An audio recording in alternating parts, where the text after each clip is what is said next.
How the fuck's it going, everyone? Back today with another video, and this time something very, very special. Today I'm going to be doing my second kind of attempt at the metal tag, this time for 2024, of course. I did 2023's variant of this, and it was one of my first videos, at least one of the first that I kind of jumped on as part of like the vinyl community over here on YouTube. So yeah, that's fucking flown over, I've got to say. I can't believe it's been a year since the last time I did this. Last time I broke this up into two parts, but this time I'm going to try very hard not to do my usual and ramble incessantly until your ears fall off or until you want to stick pencils in them, whichever comes first. But yeah, just going to get through 20 questions. This was proposed this time by Heavy Metallurgy and Metal Mickey. They kind of did a collab. So they've come up with all these questions. I will attempt to find and link the video below in the description if you want to jump in on the action and do your own kind of interpretation of this challenge, if whatever you want to call it. I've already seen Johnny Mac from over at Rock and Metal Plus and Sean the Beast do their kind of variations of this, and they did a killer job. Gave me a chance to kind of watch theirs and kind of not include some of the bands that I might have, at the risk of kind of duplicating bands unnecessarily. A couple of similar picks or the same but for different categories here and there. But yeah, tried my best to make this as kind of close to my heart as possible and try not to kind of copy anybody else. So yeah, without further ado, what's going on in the background first of all. Picked this up the other day. I've been on a bit of a CD kick lately. Saw this one, had to pick it up. I would have picked up the vinyl copy of this if indeed they had it. But yeah, this is Macabre with their third full-length album entitled Dahmer. Of course, you already know this. Illinois-based kind of death grind band, playing an absurd kind of concept album all about Jeffrey Dahmer, pretty much chronologically from the very beginning all the way to his death. Very tongue-in-cheek lyrics, very, very funny at times. The track Jeffrey Dahmer and the Chocolate Factory is absolutely absurd. I'm sure you all know it. If you've kind of heard the album, you know exactly which track I'm on about. But yeah, tracks like The Hitchhiker, Dog Guts, is it? Yeah, the very first track. Absolutely hilarious, super catchy, super well written, but it doesn't kind of sacrifice any of that brutality for the humorous side. It's just great. If you enjoy your grindcore at all, then you will dig this. There's thrashy elements, especially in the instrumentation, as opposed to what, I don't know. But yeah, vocally, kind of growls, absurd kind of whiny, almost clean vocals, but they're still screamed, very strange. This is The Hitchhiker here, absolutely killer shit. But yeah, go and check that out, really good fun, really goddamn catchy, memorable, and yeah, contagious. Go and check that out. Macabre with Dahmer, that came out in 2000, by the way, forgot to mention. So yeah, as I say, 20 questions here, all to do with metal, varying kind of genres, avenues, subgenres of metal, just basically all metal, if you will. So yeah, number one, let's get into it. Name a release you're eagerly anticipating in 2024. So there's quite a few. There's Spectral Voice with their second full-length album, Sporagmos. We've got Holder coming out with their second full-length album, highly anticipated. But what I've gone for, because I have actually already heard those albums in advance through promo copies, is the newest Deceased album, which is supposedly done.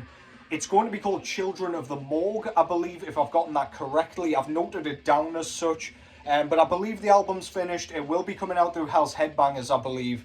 If you don't know Deceased and you like death metal, I don't really know how you've managed to kind of avoid them, but basically they play a very heavy metal inspired style of death metal. It's kind of early sounding death metal, like first wave death metal, if you will. That's not an actual thing, but you know what I mean. Like the early bands, Necrophagia, possessed, when things were kind of moving from thrash and heavy metal into the kind of more extreme stuff. That's where Deceased sits. This was their latest album, if you don't include a couple of kind of cover albums in between.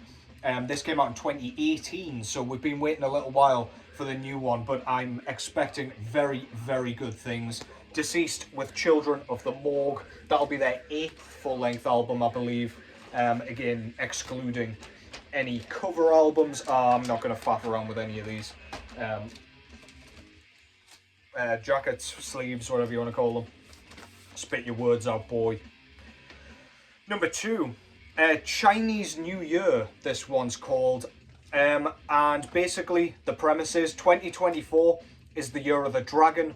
Show off an album either inspired by or containing dragons on the front cover. So I could have picked a few for this one. I did have another one in mind, but then I realised this is probably the perfect pick for that. This is Necrowretch with The Ones from Hell. And I've always thought that album cover kind of looked like a sort of Eastern European drawing of a dragon. So I thought absolutely perfect fit for Chinese New Year. Really cool. It's kind of, I guess it's kind of done in a satanic style.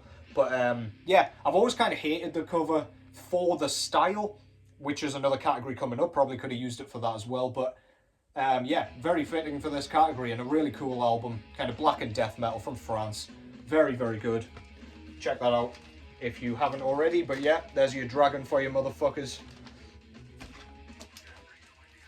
Question 3 is, what was your favourite album that you acquired in 2023? Now again, I was going to show Metallica for this one, but I forgot to pick it out, so you'll have to just imagine.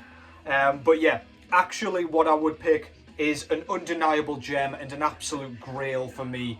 I was over the moon Nuclear Blast started kind of putting out their reissues of the Dismember catalogue. This is, of course, their debut from 1991, entitled Like an Ever-Flowing Stream.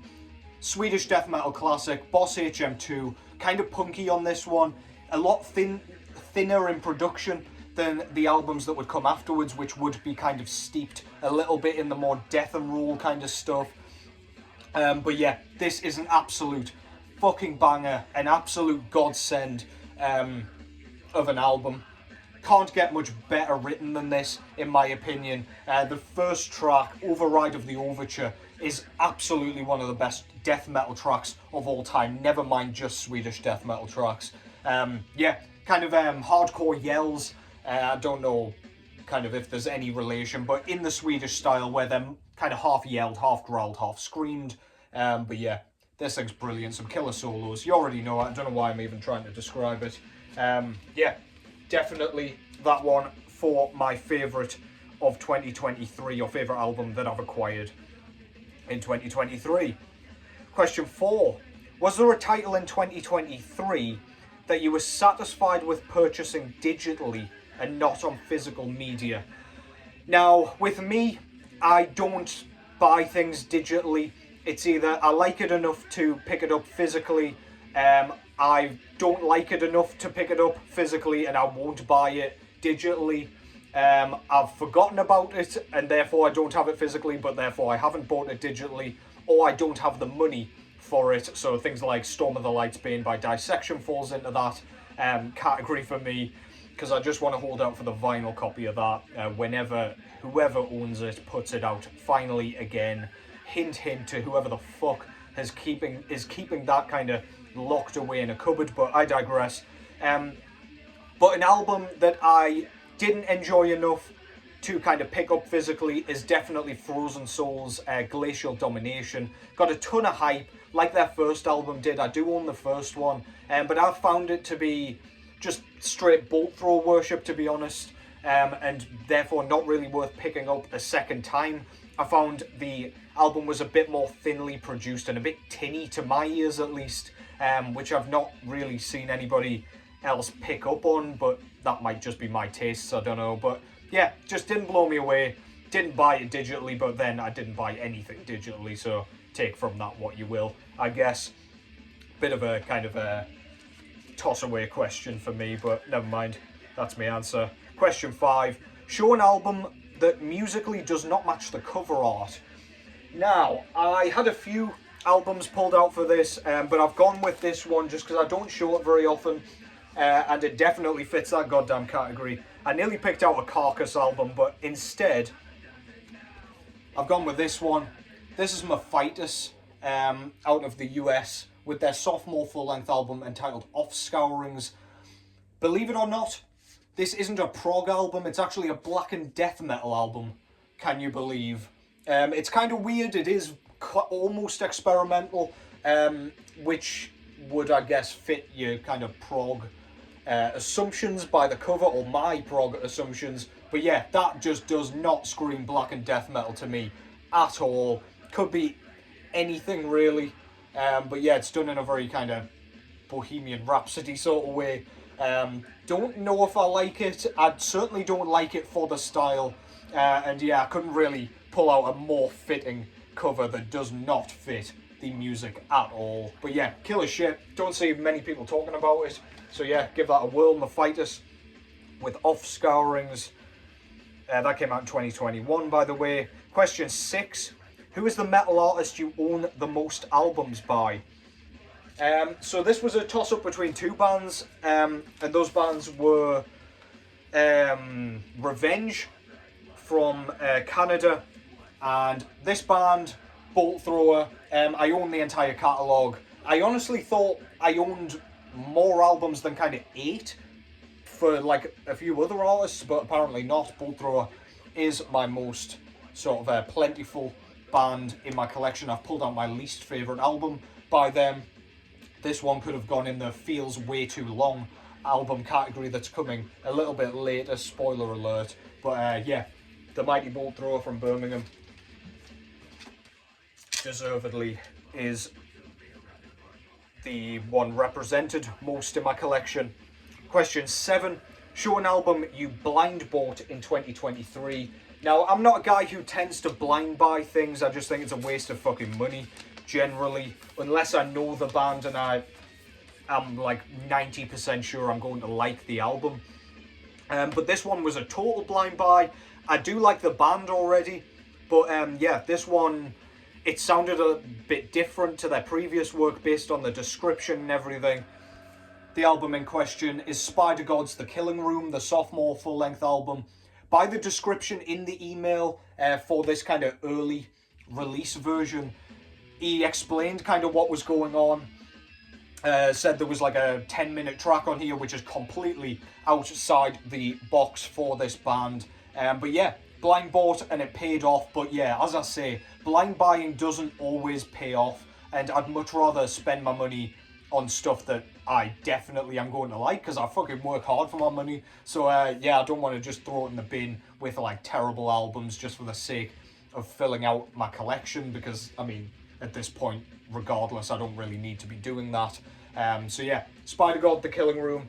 I was pretty sure I was going to like it, but as I say, blind buys are not normally a thing that I do. Question 8. I realise I haven't actually pulled out the other format for this, which is a bit annoying, but never mind, I'm not going back now. Show a title that you own on more than one format, and that is Asphyx with Last One on Earth. I do own a few Asphyx albums on both vinyl and CD, but yeah, I always like to pull this one out whenever I can. Absolutely love this. Death Doom classic from the Netherlands. This was put out in 1992 originally, I believe, yeah. Yeah, do own this on CD. I got the CD much earlier, just because I wanted that shit in my collection. And yeah, I was kind of just getting into the band at that point. But yeah, had to pick up the vinyl copy. This is a Nessie Media pressing from China. And yeah, absolutely killer stuff. One of the greatest albums ever recorded, in my opinion. Yeah, have a go at me for that one in the comments if you wish to. Next up, question 9. God damn, I'm feeling a bit rusty here. I need to get back into the swing of making more of these fucking things. But yeah, this one is Bookworm. So show off a release conceptually inspired by literature. So this was an easy pick for me. I'm actually going to pick an album inspired by the same piece of literature as Sean Beast picked, however with a different album. So I figured that wasn't cheating. This is Ahab with Call of the Wretched Sea. This is, of course, inspired by Moby Dick. And yeah, this is Funeral Doom, Nautic Funeral Doom, if you will, kind of oceanic themed in general. Lots of kind of literature themes all the way through their discography, but different ones all relating to the ocean and the sea and water and whatever else, which is pretty fucking cool. But they started with their debut album on the most famous, arguably, kind of ocean-themed book. And yeah, of course, that's Moby Dick. Herman Melville, I want to say. Yeah, got it written there. That was 1851, if you're interested. But yeah, killer shit, man. Love that album. Again, one of my favourites of all time. Love to pull that one off the shelf to show you guys and remind you that it's fucking sick. Question 10. Name a band that you would travel a considerable distance to see live in 2024. Now, I could have picked a bunch of bands here, but I'm going to pick a band that I'm dying to see live. I've never seen them live. And I would absolutely travel if they came to London or something, which, if you don't know, that's hundreds of miles away from me. People think the UK is a tiny country, which I guess relatively it is, but yeah, that's a bit of a trek for me, London. But the band that I've picked here is Autopsy. I would absolutely love to see Autopsy live. I can't remember if I've ever seen a band play live where they've got a vocalist / drummer, which I always find fascinating, being a drummer myself and barely being able to do just the drums, never mind try and remember lyrics and purvey them as they're supposed to sound live. But yeah, Autopsy, just fucking love this band, man. I'd love to see them live. Seen a ton of like YouTube videos and stuff depicting a few live shows, etc., and it looks like a sick time. Yeah, I've pulled out Macabre Eternal there. That was their comeback album. Usually something that's kind of frowned upon, but brilliant album. Really, really cool return. Over an hour long, I believe. So yeah, no messing about with the return. No brainer. Autopsy. Question 11. Soured Grapes. So this one is: show a 2023 release that you enthusiastically purchased, but eventually lost interest in. Now, I thought this was an interesting one. I really liked this question. And I probably could have picked a couple of albums, but I think this one sums that up the most. And that is Moonlight Sorcery, with their debut full-length album entitled Horned Lord of the Thorned Castle. This came out in 2023. Yeah, man. I enthusiastically pre-ordered this based on the first track, In Coldest Embrace, which remains, to this day, my favourite on the album by far. But yeah, I listened to it through the first time, enjoyed it, went back to it, and I found it a little bit taxing. I found myself a little bit jaded by it, and just a little bit burnt out by it, to be honest. I said after the first time I listened to it, and the first few times I listened to it, I should say, just in the review, that I don't need to hear another solo ever again after listening to this, and I kind of fucking meant it. It's just not one that I've gone back to very much. It's probably an amazing itch scratcher, but as yet, I've not really needed to scratch that itch outside of like Dissection. Obviously, this is way more melodic and way more kind of power metal heavy, if you will, than that album. There is no power metal in Storm of the Light's Bane or anything like that, but I digress. This one, I mean, I wanted to like it way more than I actually did. I much preferred the EPs, much preferred. And yeah, this one's a little bit disappointing for me. Moonlight Sorcery, Horned Lord of the Thorned Castle. Probably won't be too surprising to anyone, as I included that in my most disappointing albums of the year list. Question 12, The Golden Child. So this one's: name an artist that you feel can do no wrong. And this will come as no surprise to anybody, but the band I've picked is Poland's Mgła. This is their latest album, Age of Excuse.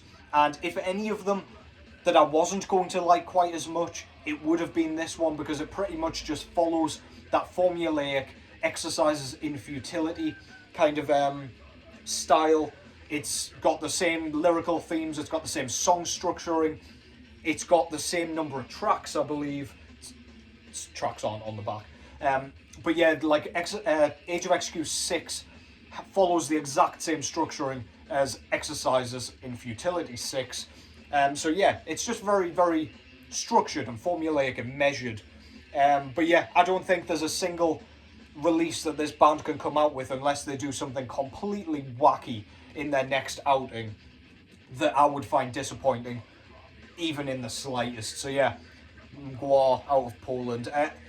Part of that has to do with the atmosphere, the nihilism, but also Darkside's drumming. I love his style. It's super, super unique and really recognisable and very, very complex. So yeah, for you drum nerds out there, if you don't know that one, give that a whirl. But yeah, don't think they could ever disappoint me, to be honest. Call me biased, but sorry. There's probably a few bands that could have fit in that category, though, to be fair. Question 13. Outstayed Welcome. So this was another one I had to think quite long and hard about. This is name a band that you wish would have quit while they were ahead. So I mean, Sean Beast picked Metallica, and I nearly did the very same. I nearly picked Iron Maiden as well, but I couldn't really justify it. That's more just their last couple of albums for me. But the band that I've kind of come to the conclusion on is this one. And this might seem surprising to you, seeing as though I went to see them live not too long ago and they were wicked. But this is Decapitated. And Decapitated sort of split up and reformed in... So they split up in 2006, I believe, after Organic Hallucinosis. It might have been a bit after that. But yeah, they released 4 stellar albums. 3 with Sauron on vocals, and then they changed vocalist for the more groove-heavy Organic Hallucinosis. But yeah, they shouldn't have come back after Organic Hallucinosis for me. The drum work was nowhere near as unique, in my opinion. Of course, the drummer passed away, unfortunately, in that infamous bus crash. Sauron left the band earlier, obviously. Arguably, they should have split up before Organic Hallucinosis, but I do happen to enjoy that one a ton. I don't know if it's a nostalgia thing or what, but Carnival is Forever Onwards did nothing for me. The new kind of material does nothing for me. The band itself does a great job at playing the older stuff. They're really, really kind of like, they're exceptional musicians, that's what I want to say, and they play the old stuff and do it justice really well. I just saw them play this album in full in Newcastle a few weeks ago and they killed it. But yeah, they probably should have quit while they were ahead, at least with their studio music, in my eyes. But yeah, lots of people enjoy their new stuff. Cancer Culture, I believe, was the one that got a ton of hype. But yeah, for my liking, they probably should have stopped. Question 14. Show a band or release that you bought as a direct result of watching someone's YouTube channel. Now, again, I tend not to do this like immediately. I've normally got a list of shit that I'm gonna buy per month based on stuff that I've found kind of earlier, and then just kind of burn out all my money and my kind of budget there and then. So anything I find on YouTube, I'm gonna have to wait for. But this one I made an exception for. This, out of the US, is Bluchfer with Those of My Blood. This is the debut album of this project. It's kind of raw black metal, but it's very, very punky and super catchy, pretty melodic as well. Canyon Bickle introduced me to these. Abra over on Instagram as well has been raving about this. I think she had it as an album of the year, quite justifiably as well. But yeah, I had to kind of make an exception there. I dropped everything, bought this one immediately as soon as Canyon recommended it to me. I went and checked it out, and yeah, unmissable shit. Really, really fucking good. Go and check that out if you haven't already. Rattling through these, although we're 24 minutes in. So yeah, I'll shut my pie hole. Question 15. Show us an otherwise good album that ends up suffering from being too long. Now again, I can name a few pretty big bands that are really, really fucking guilty of this, but I imagine it'll be quite a popular pick if you're going for Iron Maiden or Metallica, because they are both hideously guilty of such crimes. But I've picked an album that I don't think many will, if anybody. But to me, this one should have been a bit better, and should have been a bit shorter. Had it been shorter, I would have loved it way more. It's not super long, like it's just over 50 minutes. But yeah, the album I'm talking about is this one. This is Gut Void with Durance of Lightless Horizons. This came out in 2022, and this band's based out of Canada. This is their debut, and it is an exceptional kind of very doomy death metal album, basically. It's very atmospheric, and it's got the same sort of kind of, I need to stop doing that, kind of lead heavy stuff, a bit like Disembowelment, where they use like dissonance to sort of create that real cavernous feeling. But yeah, it's just a bit long for me. It's a bit dragging. It's a little bit repetitive at times. And I just feel like they could have trimmed a bit of fat. And I believe they probably will for their sophomore, whenever that does end up coming. But yeah, for me, this one wasn't as good as I really wanted it to be. At first, I loved it. But then upon kind of going back to it, it's when I realised, it's when kind of my biases were dropped. Or biases, however fucking English. But yeah, killer album anyway. I would go and check it out at least once. But yeah, slightly too long for my liking. Even if it was like 45 minutes, it would have done the album a bit more justice. But regardless, well worth checking out. That came out through Blood Harvest, so if you want to go and check that band out, do so through them. Question 16, show your favourite band shirt. So yeah, I'm sure you guys have seen me wearing this at some points, but the shirt I've gone for is this one. This is Mysteries by Blackciss, and I just love the sparseness of this thing. Super eye-catching logo. Fucking love the album as well. I believe this was their third album. It came out in 2015, but it's got some really nice kind of sleeve pattern in there, and it's got another kind of mysterious picture on the back. Yeah, really fucking cool, holding a chain up and everything. I do like a kind of four-sided long sleeve shirt, and this one scratches that itch very much so for me. So yeah, good stuff. Love that band as well. Question 17. Goddamn, I'm out of breath. Am I gonna watch this back and I'm speaking in like fast forward? Who knows? But yeah, share a band that has been around for at least 24 years, that is still going strong or creatively relevant. I nearly went with Autopsy for this one, but I know Sean Beast picked Autopsy for this specific category, so I've gone with the other one. This is Emulation. I believe oh no, I was going to pick Emulation for the Travel to See category as well, but yeah, Emulation, what can I say that hasn't already been said by me alone, to be honest? This band has been eternally consistent, and they're still going to this day. Atonement, and then after that, what the fuck was that called? Acts of God, not Age of anything. That was Age of Excuse a few minutes ago. Acts of God was absolutely brilliant, got a load of traction, load of hype, brought a bunch of new fans to Emulation that weren't already familiar with them. And then they've of course got that classic catalogue. This one, Here and After, Close to a World Below, Failures for Gods. All of those albums are absolute staples, classics, or however you want to call them. Then you've got Unholy Cult, Harnessing Ruin, the kind of mid-era stuff. And then, yeah, as I say, like Majesty and Decay, and can't even remember the name of the other one. Kingdom of Conspiracy, Brain Farts Everywhere.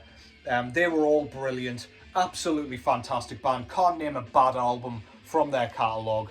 Immolation. Fantastic stuff. That was Dawn of Possession, by the way. I don't even think I mentioned that one. Poor. Next up, question 18 is share your favourite band mascot. So I could have picked the obvious. I could have picked Snaggletooth from Motorhead. I could have picked Eddie from Iron Maiden, of course. I nearly picked Fritz from Canon and Fiber, because that's one that's really grown on me. But I've gone instead with Violent Mind out of Creator, so that's this kind of demon devil looking guy. He appears in various forms on most, if not all, of their album covers. Yeah, just iconic. Love all of their artwork, to be honest. I can't think of one that I dislike. I just think it's super eye-catching, super memorable. I was thinking about the Overkill logo as well, mascot, sorry, but yeah, totally forgot about it. But yeah, Creator, man, Violent Minds, good shit. Or Violent Mind, sorry. Not much else to say, just a demon dude, but he looks cool as shit. Next up is Grab Bag. So share a random pull from your collection. So I'll just go here and pull a couple more out just so I don't lose my place. And what I've ended up with is Vikenlionveldi by the Mighty Enslaved. Norwegian black metal debut. Absolutely fantastic stuff. Really cold sounding black metal, especially compared with their later work that would become a lot cleaner, a lot more folk influenced. But yeah, some really great songwriting on this. This thing is one of those that is just infinitely memorable after you've heard it. You'll never forget the first time you hear this. I know I certainly don't. Love this thing. Real itch scratcher, a perfect one for a dark night if you are looking for something of that ilk. Vikenlionveldi, Enslaved. A tasty random pick there. And question 20, and the final question here is, show an album from a metal band that others may not consider metal. And this is the one I probably struggled with most, and it's probably the one that you may argue with me in the comments about, and it's fine. But yeah, I picked Taylor Swift with her atmospheric black metal debut, Folklore. I'm kidding. My actual pick is this one. So this is UFO with Phenomenon. Every time I listen to this, I wonder why this kind of album is seen as like space rock or hard rock.